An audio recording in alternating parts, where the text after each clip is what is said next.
இயேசுவுக்கே புகழ். இயேசுவில் பிரியமானவர்களே, இன்று நம் ஆண்டவர் எரேமியா 15ஆம் அதிகாரம் 20ஆம் வசனத்தினூடாக இவ்வாறு நம்மோடு பேசுகின்றார். உன்னை விடுவிக்கவும் காக்கவும் நான் உன்னோடு இருக்கிறேன் என்கிறார் ஆண்டவர். நம்மை காக்கிற தேவன் என்றும் நம்மோடு இருக்கிறார். அதனால் நாம் எதற்குமே கவலைப்பட தேவையில்லை.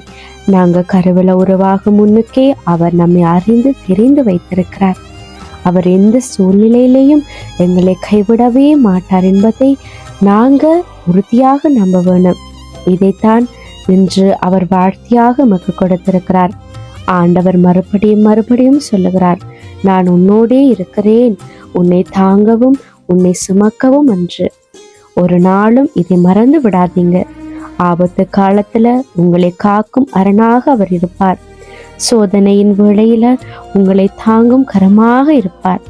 அழுகிற நேரத்துல ஆறுதல் கூறுகிற தகப்பனாக அவர் இருப்பார்.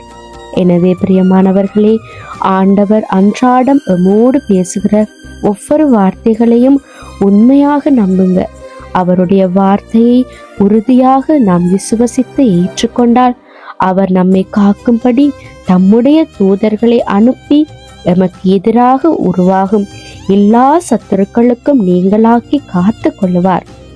சில நேரங்கள்ல பிரச்சனைகள் பெரிதாக தாங்கிக் கொள்ள முடியாததாக இருக்கும், எம்மை நெருக்குவது போல இருக்கும். ஆனா எங்களை நேசிக்கிற பாதுகாக்கிற தகப்பன் எங்களோடு இருப்பதால பனி போல அனைத்தும் உருகி போய்விடும். தீயோரின் வசைமொழிக்கும் தீய செயல்களுக்கும் ஒரு நாளும் பயப்படாதீங்க. நீதிமான்களுக்கு ஆண்டவர் துணையாக இருக்கிறார். தீயோரின் கையினின்று அவர் அவர்களை விடுவிக்கிறவராயிருக்கிறார். எனவே ஆண்டவரையும் அவருடைய கட்டளைகளையும் கடைபிடித்து விசுவசித்து வாழுங்க. ஜெபத்திலேயே உறுதியாக இருங்க. ஜெபம்தான் நமக்கு மிகப்பெரிய ஆயுதம். எங்களுக்கு எதிராக யார் போராடினாலும் ஆண்டவர் அவர்கள் மேல் எதிர்த்து போராடி எங்களை வெற்றி காணும்படியாக செய்வார்.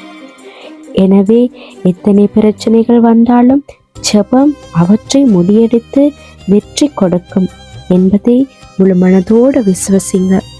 ஆண்டவருடைய அன்பும் பாதுகாப்பும் சமாதானமும் உங்களோடும் உங்கள் குடும்பத்தோடும் என்றும் எப்பொழுதும் இருப்பட்டும். ஆமேன்.